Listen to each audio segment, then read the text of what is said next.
So guys, I want to share a little something with you. Yesterday, I went to a breathwork specialist for the first time ever. And they're like top of their field in Bali, does a lot of neuroscience. He's like this very, very sort of intelligent guy, sort of deemed as a bit of a guru. And I went to learn a bit of breathwork. And I went there thinking I'd maybe feel a little bit light, a little bit more relaxed, and, you know, maybe get some sort of meditative type state to be able to visualize something and have some sort of clarity. And this isn't just one of these like stories. This is the honest truth. I couldn't stand up after. I started crying, but no tears were coming out. I was hysterically laughing. My body seized up when I was on the thing, and my hands were all like almost like clawed, and I couldn't open my fingers.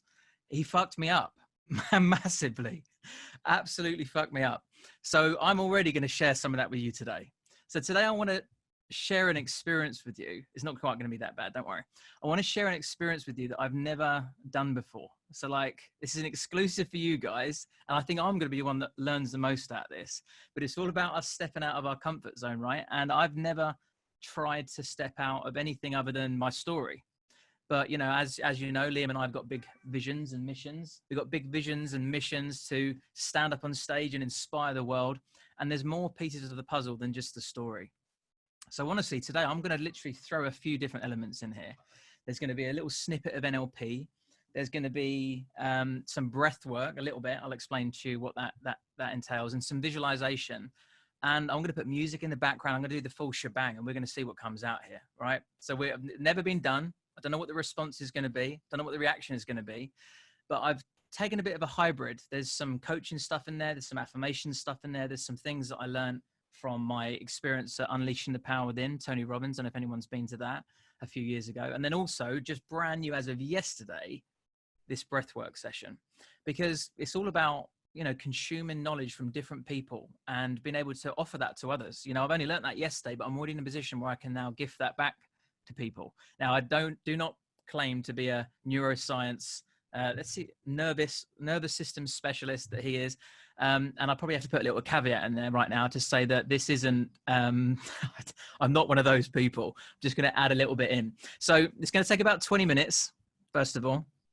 If you can be somewhere private, that'd be ideal, because you're going to have to, you know, close your eyes. You're going to have to sort of, you know, speak out loud some of the things that you want to remove from your life, and some things you want to bring into your life. And you're going to be breathing. And, you know, the more comfortable you feel with this, and the more you allow yourself to really let go and experience this, the more you'll get out of it. If I wasn't open and receptive enough to that experience yesterday, maybe that wouldn't have happened. But because I went there with a complete open mind, he was able to take me to some fucking crazy places. So who knows, you may go to the same places today. So yeah, be prepared to sort of speak out loud a couple of bits and pieces. What we're going to be, there's only a little bit of breathing in here, and it's very simple. And it's that we're going to breathe through the mouth. So I want you guys well, you can practice right now, but what we'll be doing is just slightly like relaxing the jaw. So you're going to breathe just from your mouth, because I know usually you breathe sort of in through the nose, out through the mouth, but this is just in and out of the mouth. So relax the jaw slightly, and it will just be like, okay. And there's two occasions where I'm going to ask you to do two specific types of breathing. One, I'm going to ask you to breathe in softly and then exhale very, very hard. So like this.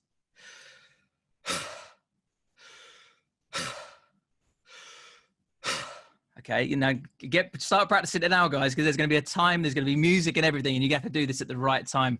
Now, even when you practice this now, you're going to start to feel sensations in your body. You're going to start to feel your face become flushed. You're going to start to feel tingles. You might feel a bit of euphoria and a bit of lightheadedness. So make sure you're sitting down as well, and you're in somewhere safe. So yeah, just to run you through that one again. Relax jaw, in and out through the mouth, and just to breathe in, and then a sharp exhale out. Okay, that's the first one. And then the second one is the exact opposite. So you're going to have a sharp inhale and then a soft exhale. So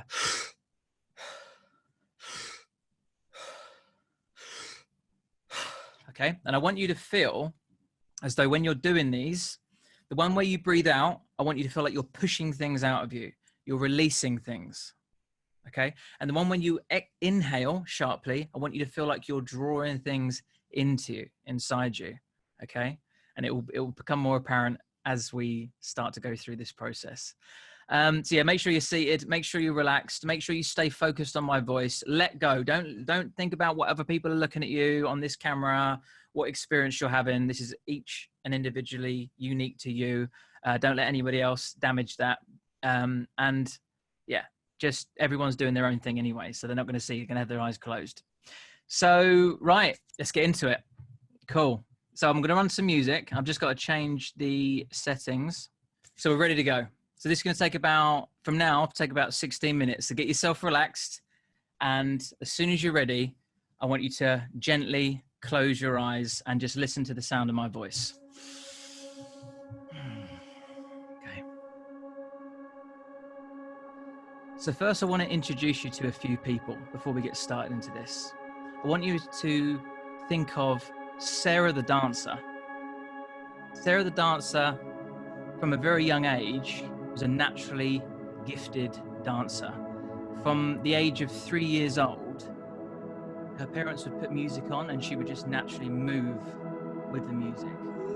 Even when she was a baby, as soon as the music came on, her eyes would light up.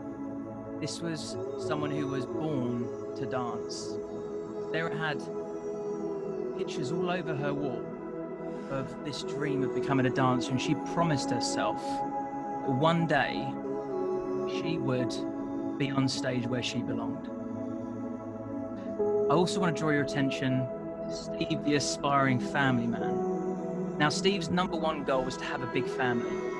His parents split up when he was younger, and that was the biggest trauma of his life. And he told himself he would never let his childhood experience be the same as he was going to give his family.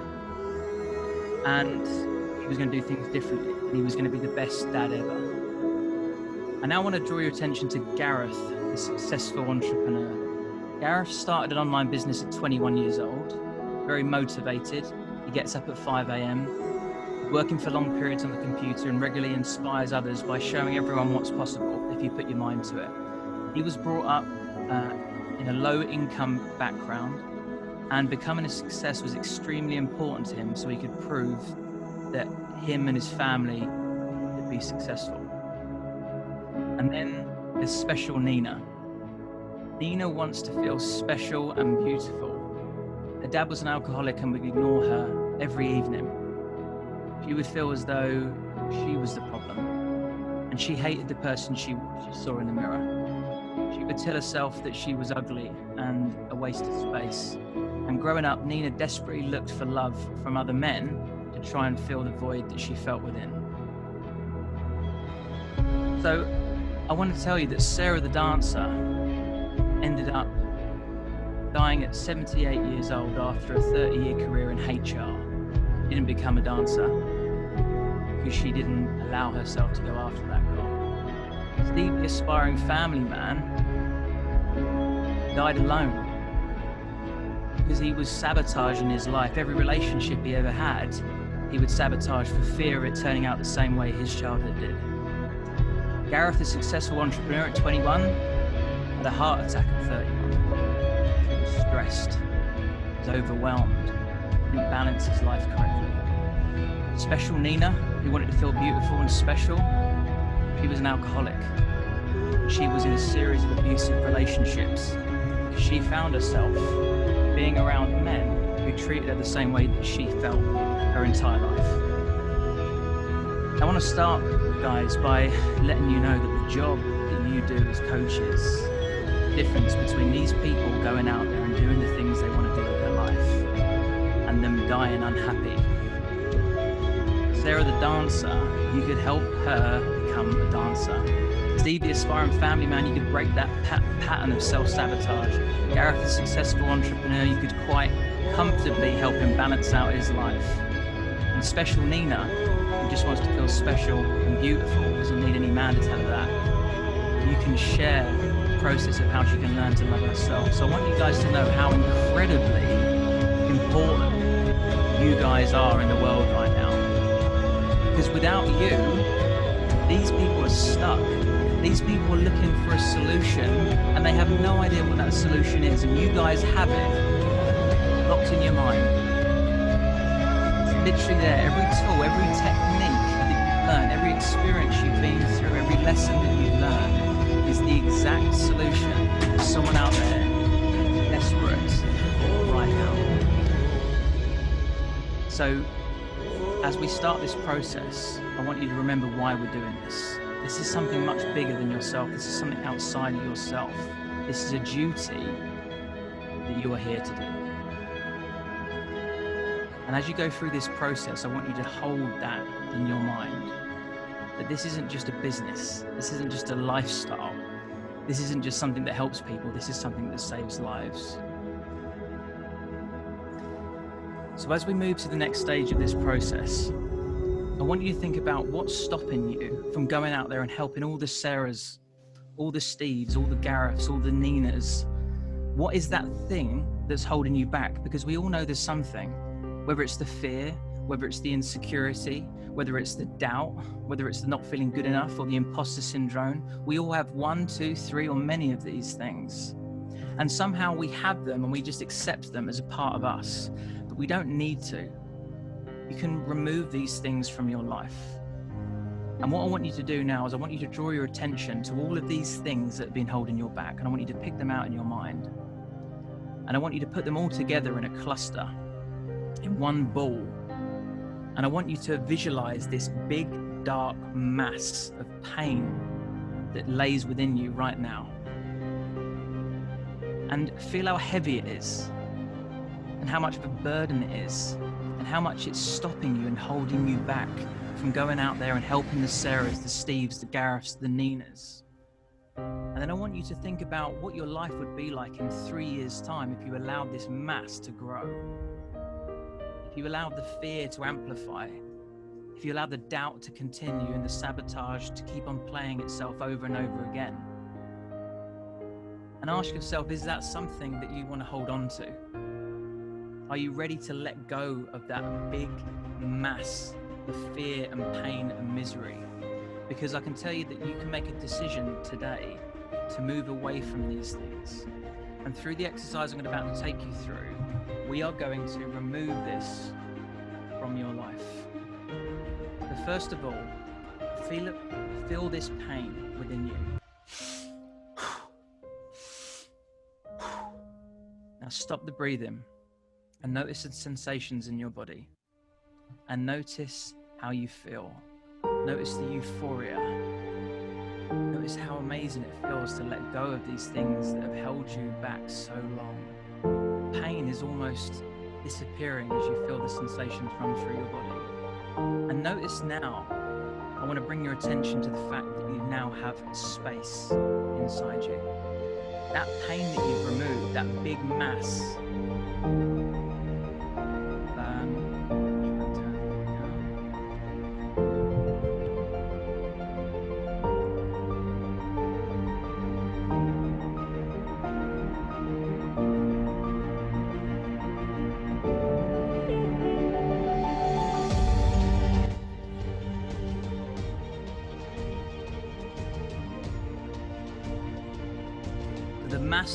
that mass that left you, that big ball of pain has now created space within inside you. And I want you to know that you can now bring things into your life. Everything that you want to be, everything that you want to do, everything that you want to have can now be brought in. So I now want you to take the second breath exercise where you sharply inhale. And with every breath, you are bringing in a big gold ball of light into that space that you once had pain. So bring it in. So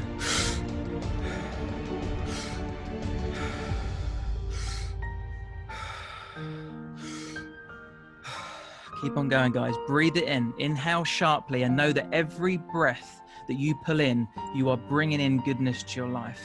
Everything that you want to be, everything that you want to have is now coming into your life. Breath by breath, you are starting to fill yourself up with the things that you've always wanted to give yourself. And know that you was able to do this stuff all along. You're able to let go of any pain, any insecurity, any doubt at any time. you're always able to bring in new things in your life, whether it's new behavior, whether it's a new activity, whether it's new people, whether it's a new way of feeling and being, or something that's going to improve your life. You can always make these decisions to bring more positive things into your life and to remove the negative things from your life. Now, the last thing I want you guys to do is I want you to say out loud some affirmations, okay? So after me, I want you to repeat. I am here to lead. I want to see your mouse moving. I am stronger than you know. I defy the odds. I will change the world. I will never stop. I am a coaching master. Step up. Step up. Step up. I am here to lead. I am stronger than you know. I defy the odds. I will change the world. I will never stop. I am a coaching master. Step up. Step up. Step up. And one more time. I'm here to lead. I am stronger than you know. Full energy for this one, guys. I defy the odds. I will change the world. I will never stop. I am a coaching master. Step up. Step up. Step up. One more time, guys. We're going to go for a finale now, and I want all your energy. I want you guys to realize that you've just let go of some things that have been holding you back your whole life. You've brought in some new things to your life that you didn't know were available to you today. And now all we want to do is we just want to affirm this final time and really solidify everything that's happening here today. Right, let's get back to this bit. Right, you ready? So, I am here to lead. I am stronger than you know. I defy the odds. I will change the world. I will never stop. I am a coaching master. Step up. Step up. Step up. Congratulations, guys. Thank you very much for being a part of this experience with me today. It's been a pleasure, and you can now open your eyes. So there we go, guys. That was my first ever NLP / breathwork / visualization / affirmation. I hope you enjoyed it. So what I'm going to do at the end of this talk is I'm going to give you 9 questions that will allow you to know yourself on a deeper level and get more in touch and more in tune with your motivation and your drive to keep you pushing forward. But before I do that, before I give you those 9 questions, I want to tell you a story about blessings and scars. There are 2 men in my life who were sent to me, and they are blessings. And that's my dad, and that's his. I'm not going to allow myself to have the shaky voice because you guys need to hear what I have to say. There's my dad, and there is his twin brother, James. John and James, the twins, as we call them. My dad, John, and his twin brother, James. 2 of the most wonderful men you will ever meet. Hearts of gold and a sense of humor that will challenge anyone's. I'm talking professional level sense of humor. Stand-up comedy standard. The funniest men you'll ever meet. And when the 2 of them got together, even at 50 years old, 55 years old, 60 years old, they're like 2 little boys. And they just want to cause mischief. And they just want to make you laugh because they love you and they love their life. I want to tell you a little bit first about my dad's twin brother, Jim, because I've not spoken about Jim that much to the community. In fact, I've only mentioned him a couple of times, and I want to tell you a story of selflessness. Jim was the most selfless person I've ever met, and there is a golden example of that.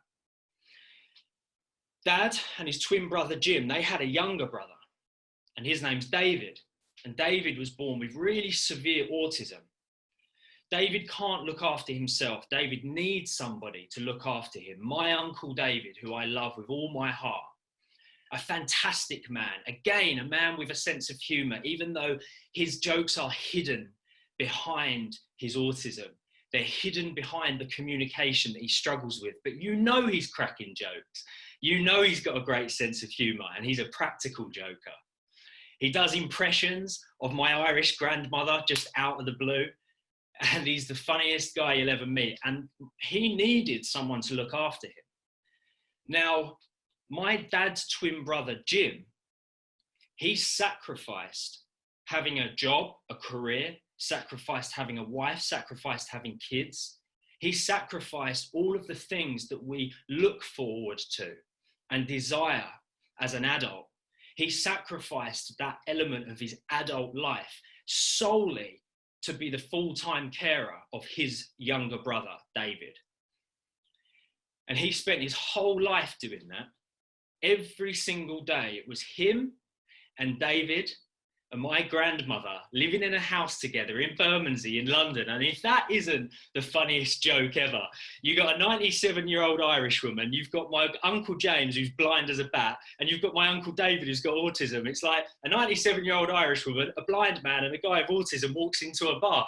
They're genuinely a trio that you wouldn't be able to believe. And they're the loveliest, most kind, warm-hearted people on earth with a great sense of humor. But my Uncle Jim, selflessness is the word that comes to mind when I talk about my Uncle Jim. Pure selflessness. There's my dad, who he looked up to. My Uncle Jim looked up to my dad because my dad was bigger, he was stronger, he was better looking, he had a home, he had a wife, he had a family.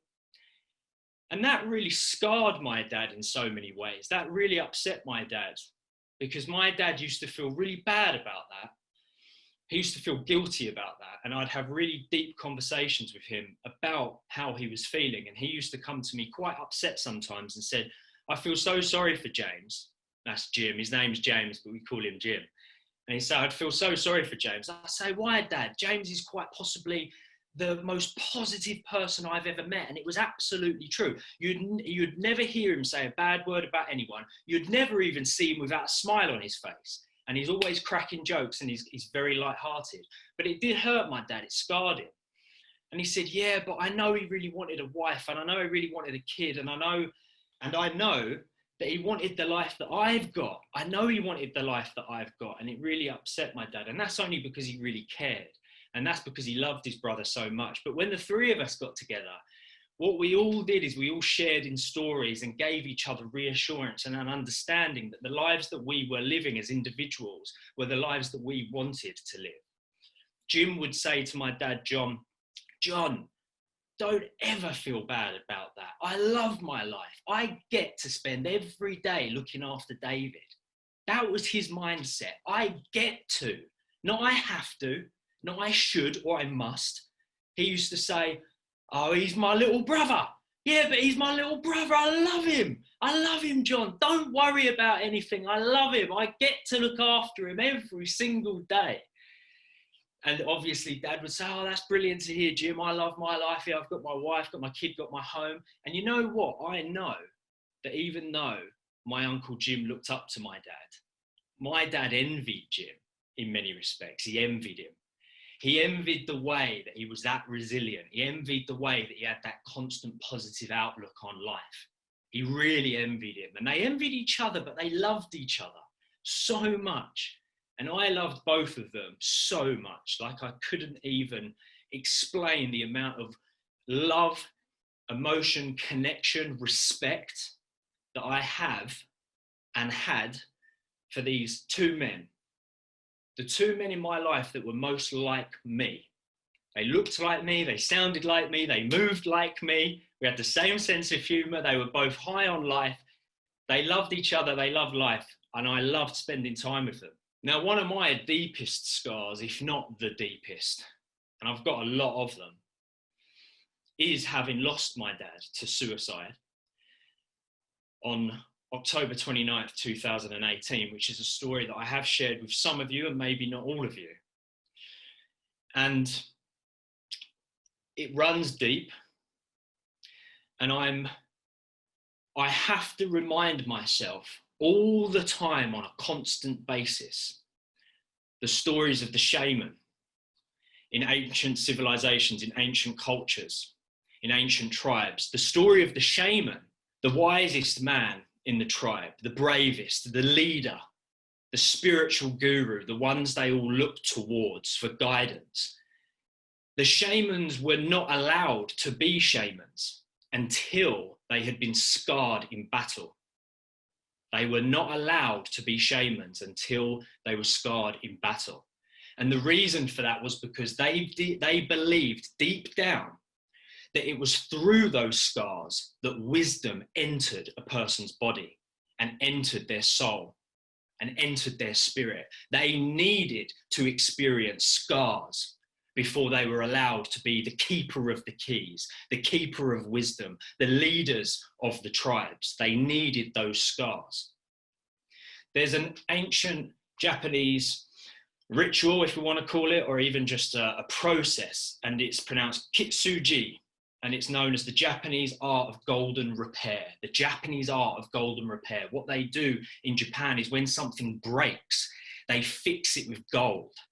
If a piece of china breaks, they don't replace it, they don't throw it away, they fill the cracks with gold, because they believe deeply that that makes the item more beautiful, because it shows it has a history, it shows its resilience, it shows that it's a survivor, and therefore it needs to be celebrated and seen as something beautiful. And that is a powerful statement when you think about it, a very powerful statement. When you are scarred in ancient tribes, you are the keeper of wisdom. When you are scarred in Japan, you are golden. Your body, when your body heals a physical scar, your body uses and utilizes the strongest tissues in your body to fix that scar, fix that wound, to create that scar. Each and every one of you watching this, you have scars. Embrace that, love that, understand that for what it is. We celebrate each other's wins at the Coaching Masters. We want to see you succeed, and that is great. That is fantastic. It's something that we will always do forever. But at the same time, we also want you to celebrate your scars. Celebrate those golden cracks that you have running through your body, because there are times where you've been broken and knocked down, physically, mentally, emotionally, spiritually. There are times where you have taken on a lot. There are times where that pressure has turned into a crack, and maybe you have been scarred. I know for a fact that each and every one of you at least has a couple of scars, and it makes you beautiful. Never forget that. It makes you beautiful. It makes you full of wisdom. It makes you full of life. It shows that you are resilient. It shows that you move forward and drive forward. Every single one of you that's on this call right now, you're here for a reason. It's not the average Joe that's on this call. It's the people that have made the time and dedicated the time to be here, to listen to these speakers, to hear these stories.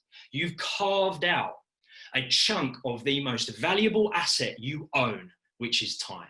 You've carved out a chunk of it, and you have handed it over to us in order to inspire you, in order to teach you, in order to guide you and coach you, of course, which is what we do here at the Coaching Masters. And we thank you for that deeply, deeply, because we are of the understanding that time is the most valuable asset that you have. So thank you for that.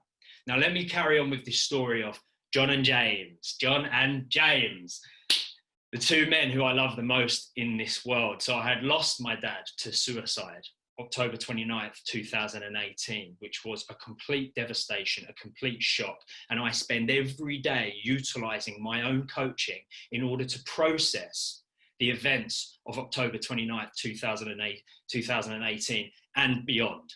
I utilize my own coaching. It's one of the reasons why I have a deep ingrained belief that coaching is the most powerful thing in the world, because I use it on a daily basis and I have to use it.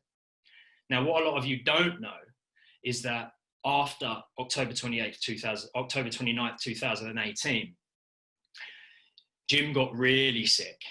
He got really sick. And of course, he was utterly devastated, as were we all. Confused, angry, devastated, and in darkness is the only way that I can describe the feeling. In darkness. And there is no other way of describing it. Lost in a room where all the lights are out and you don't have any exit. And you're banging into the walls and you don't know where you are and you don't know how you feel and you don't have answers to any of the questions that you have, because there is no one there to answer it, because there is only one person who can answer those questions, and he's not there anymore. And he can't answer those questions. And you feel like you are in that awful place of pure darkness. Now, Jim, just the most incredible person I've ever met. Him and my father, the most incredible person I've ever met, not only battling that darkness of having lost dad in a violent way that's so abhorrent to human nature, you just think, how has someone done that? How has someone ended their own life? Not only was he battling with that, but he was battling with that through that happening to his twin brother. Now, I'm not a twin, but I have a father who's a twin, and that almost seems enough to know what that connection feels like. And that seems to me like an unbreakable bond, a connection that no one can really quite understand apart from the twins themselves. And they were connected in body and soul. They were connected spiritually. And in some way, even just in a small way, on October 29th, 2018, that connection was broken. The connection remained, but there was a part of the connection that was broken. So one, he was dealing with that. Two, he was dealing with the grief that we were all dealing with at the time. And three, he was also dealing with the fact that he was told he had about 2 months to live. Because the cancer that he had all of a sudden got so much worse, so dramatically, so aggressively. The cancer that he had had for a few years at that point, now, boom. It's a case of, whoa, Jim, something's happened rapidly and now you've got a couple of months to live. And he's battling with that. And as I spent as much time with him as I possibly could, I just absorbed his wisdom. I absorbed his lessons. I wanted to learn as much from the most optimistic, positive, forward-thinking man that I possibly could. Now, there are 9 questions. And these 9 questions were things that me and Jim spoke about over those last couple of weeks.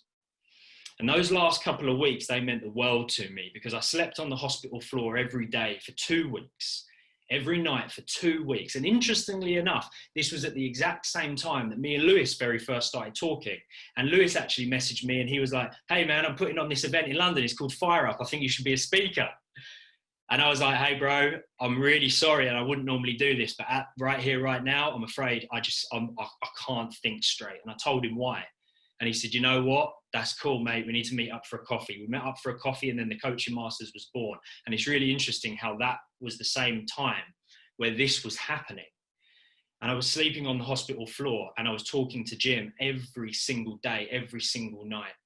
You know, when Jim would stand up and he was desperate for the toilet and he couldn't do anything with his body, and I was the one helping him go to the toilet and I was the one helping him shower. That's an honor to me. That's an honor that runs deeply ingrained in how I feel. And it's a big part of my history. And I would do that day after day for the rest of my life if I was able to do that. That's an honor for me to do that.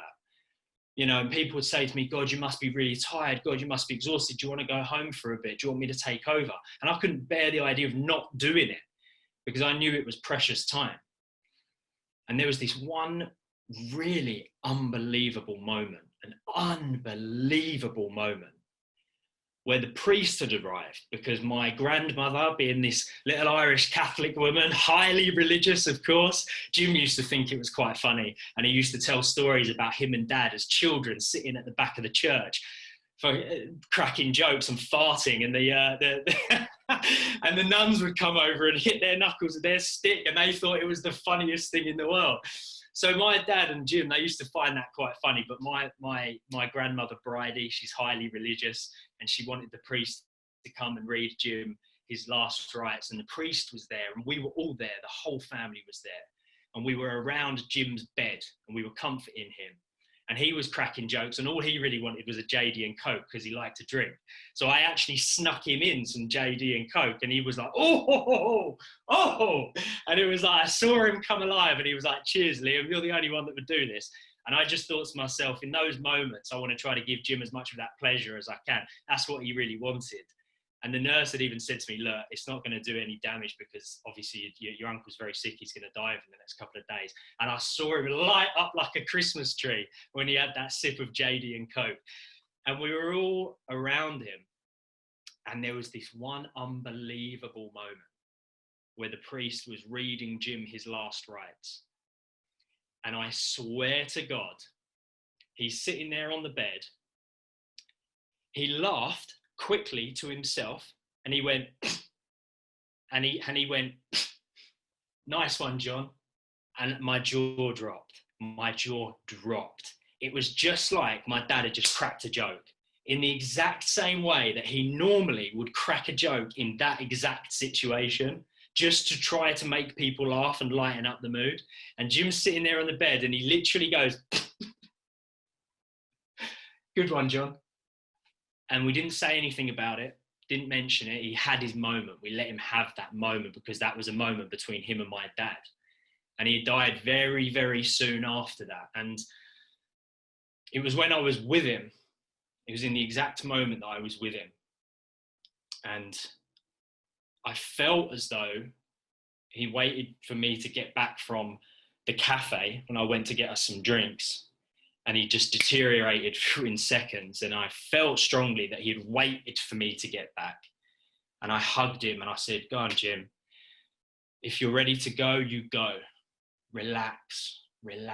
Just do what you got to do. Just go. And he felt so strongly that he was going to see my dad. And that gave him a lot of comfort. And he used to say he would save me a bar stool.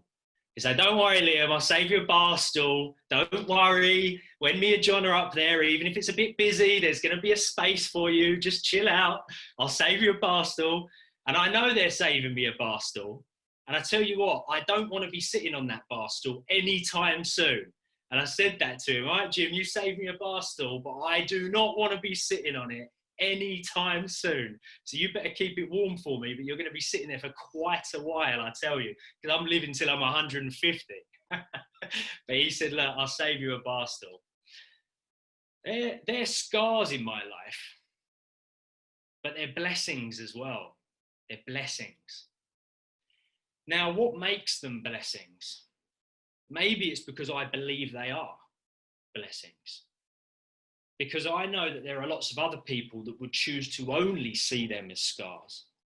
And I think that's a travesty. I think that's really sad. I don't think that's how we move forward after something like that. I choose to see those experiences as blessings in my life. Those men certainly were blessings. How they left this world, it takes a lot of work.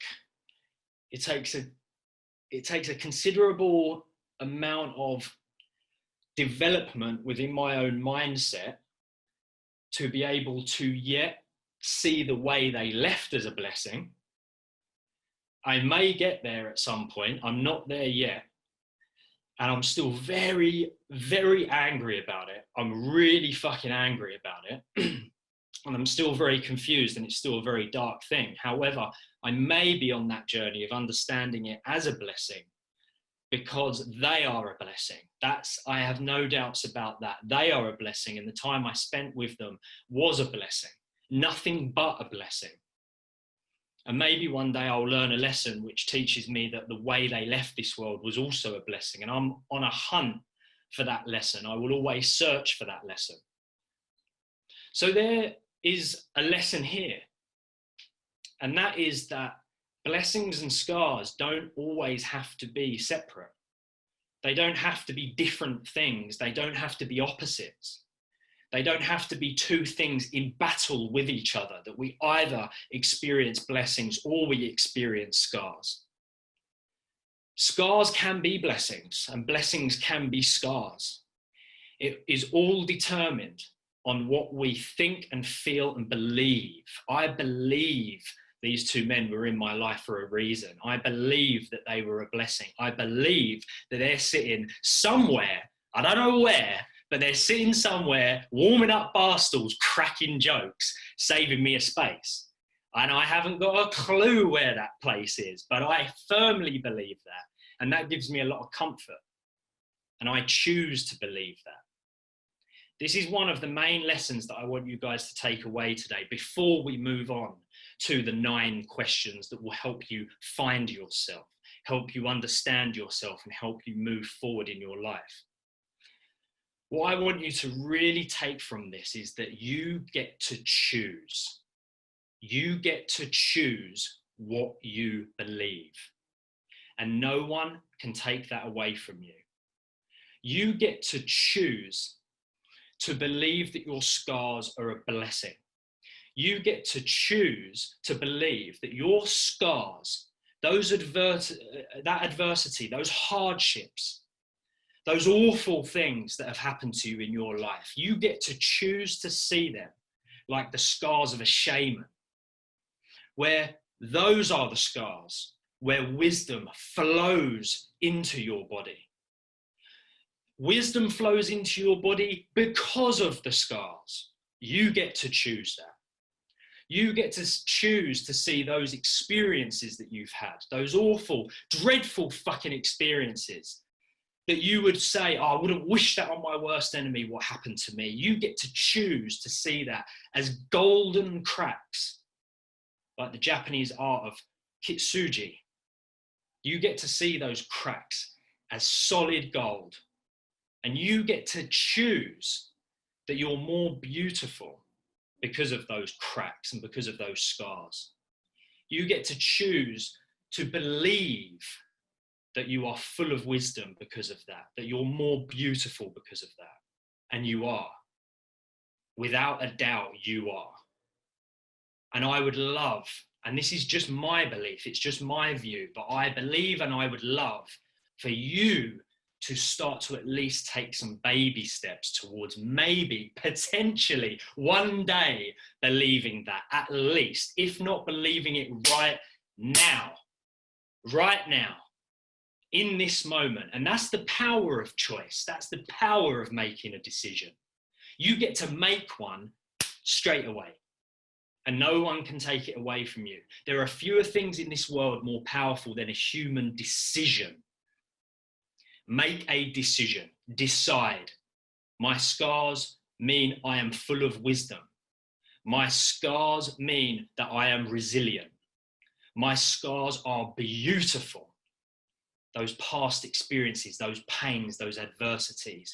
Decide that makes you beautiful and fills you with wisdom. Liam, can I just add a little something here? Because for anybody who thinks this stuff is maybe a nice little marketing story, I've got the message right here, right?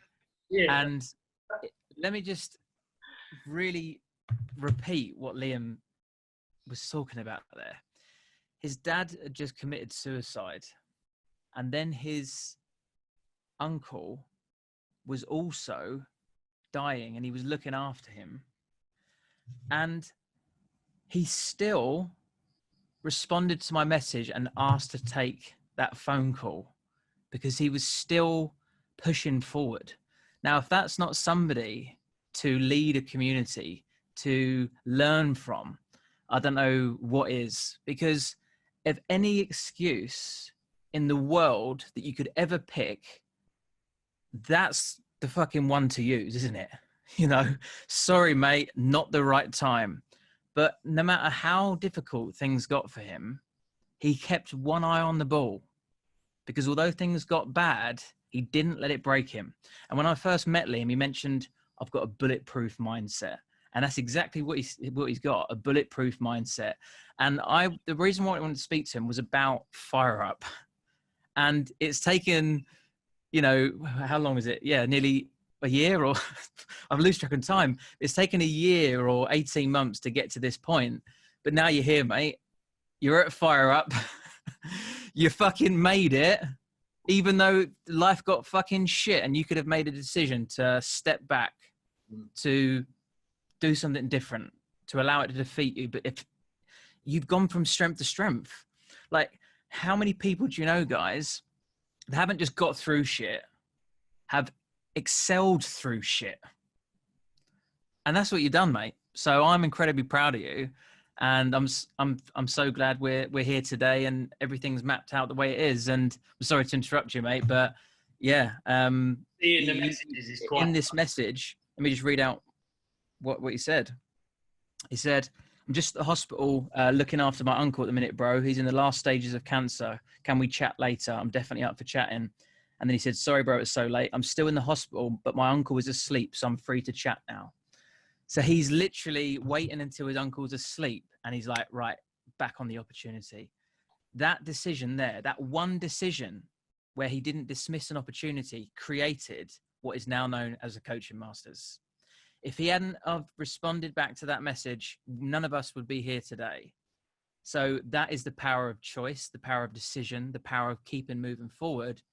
And fuck me, is that a lesson from today? So thank you, Liam, and I'm going to let you carry on, but I just needed to add that. Appreciate that. I'm glad you jumped on, Lewis, and shared that message, because that's very emotional for me. Just to think that was sent at a time where Jim was still here, and I was genuinely just fucking trying to comfort him. And yeah, absolutely. And I'm so glad that we did, of course, connect and meet. So what I want to do to round off this event now, I know you've enjoyed this event. I know you've taken a lot from it. I know you've learned a lot from it, and I have as well. And if we can get you guys driving forward and feeling those emotions to drive you forward and push through the adversity and push through the scars, then we have done our job correctly. Now, what are those 9 questions? Those 9 questions that I spoke of so much with Jim. When I was there in that hospital, I was in the thick of loving coaching, and I was in the thick of loving NLP, as I still am today. So I used to love asking him his opinion on questions and frameworks and techniques, because this was the most positive man I've ever met. This was the most optimistic man I've ever met. And one of my biggest regrets in life is, a couple of years before Jim got sick, I said to my dad, funny enough, you know what I'm going to do, Dad? I'm going to make a documentary about Jim, because he is the most optimistic man in the world. I need to try to figure out how he does it. And I never did that. And that is a fucking travesty. And I should have done that, because I'd love to show him to you. And I do have some clips, and I'll post some clips of Jim in the group after this. But these are the 9 questions. And we used to talk about this a lot. Question number 1, when am I at my best? Bear in mind, Jim's not a coach, right? Well, at least he didn't think he was a fucking coach. He was quite possibly the world's greatest coach, and he didn't even have a clue. How, Jim? How do you drive forward? How do you stay optimistic? Liam, there's a few things that I want to know about myself. When am I at my best? Am I at my best when I'm with my kids? Am I at my best when I'm having a debate? Am I at my best when I'm reading a good book? When am I at my best? And that's where I want to live. I don't want to waste time anywhere else. He was at his best looking after his little brother, David, who's still with us today, thank God. That was when he was at his best. What a man. What a man. And he knew that. What do I do better than anyone else? Wow. What do I do better than anyone else? And that's a question that a lot of people really struggle with, because of limiting beliefs, because of constantly putting ourselves down. Well, I can't do something better than someone else. I can't do something the best in the world. But we're not talking about drastic things like, oh, I want to be the best actor in the world. I want to be the best speaker in the world. I want to be the fucking greatest anything. We're talking about, well, what can I do better than anyone else? Is it show kindness? Is it be forgiving? Is it being patient? Can I be more patient than others? Can I show more love than others? Can I be more selfless? What was Jim the best at as far as he was concerned? Looking after his younger brother. Being selfless, being patient, answering every one of his questions. When David's on a constant loop saying, buses don't go on the road, do they, Jim? And Jim says, yes, they do, Dave.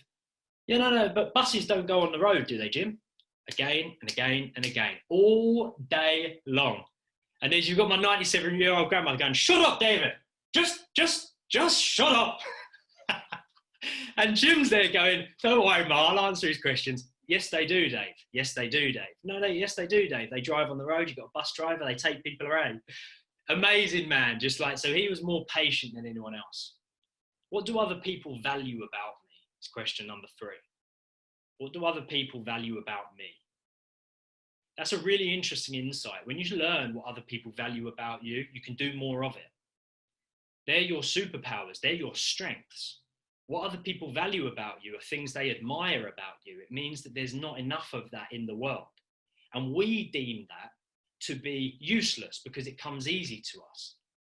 I highly value Jermaine's skill set of speaking on stage. And I spoke to Jermaine the other day and he was like, oh yeah, but I don't see it as a skill set. It's not a superpower, but it is because it's very difficult. Now, we need to know, what do other people value about us so we can double down on it, so we can do more of it. Question number 4, Jim's favorite question. When am I having the most fun? That is a question I want all of you to ask yourselves way more often, please. When am I having the most fun? Because when you're having fun, you are in flow. And when you're in flow, you're doing what you're supposed to be doing. Like Jermaine's having fun as the Incredible Hulk, and he has a lot of fun on stage. Ask yourself that question, when am I having the most fun? Question number 5, what excites me? What excites me? Figure out what excites you. Do more of it. Question number 6 was a really interesting one, and this is one that we spoke about in depth. Who do I aspire to be? Not what do I aspire to be, not where do I aspire to be, who do I aspire to be? He aspired to be my dad, and he told me that. He aspired to be John Collins, my dad, who I've always got a picture of, very, very close. There's my wonderful dad. Mwah. This man up here. And Jim aspired to be my dad. There's a lot of insight there. When you know who you aspire to be, you can act more like them. You can do what they do, talk how they talk, move how they move. You can start to embody them and embrace them, and therefore start to become like them. And that's a great thing. You know, we are unique, we're individuals, but we should also look to those that we aspire to be and try to embrace that. He used to ask, what are the recent accomplishments that I have that make me feel proud? What recent accomplishments do I have that make me feel proud? And that was really important for him because as far as he was concerned, he didn't have any, or he didn't have many. Now, little did he know, he had some of the world's greatest accomplishments. Looking after his brother, dedicating his life to his brother was one of the world's greatest accomplishments. Question number 8, how do I want people to describe me when I die? I mean, I think he's achieved that one to a pretty high standard, considering there is a whole load of coaching masters on this call and watching live as well on the live stream. And of course, a big chunk of this has been a description of him after he has died. But that is a good question to ask yourself. And finally, the 9th question. Do my daily actions align with all of the above? Really absorb that one. Do my daily actions align with all of the above? By answering the first 8, you get a very clear indication of who you are and what you should be doing in this world, where you will find your flow, where you will find your wisdom, where you'll really be able to maximize on your scars and your blessings. And all you need to do is make sure that you are exhibiting daily actions that align with all of the above, and you will achieve the things that you want to achieve, and you will be remembered the way that you want to be remembered, the way that Jim has and the way that my dad has.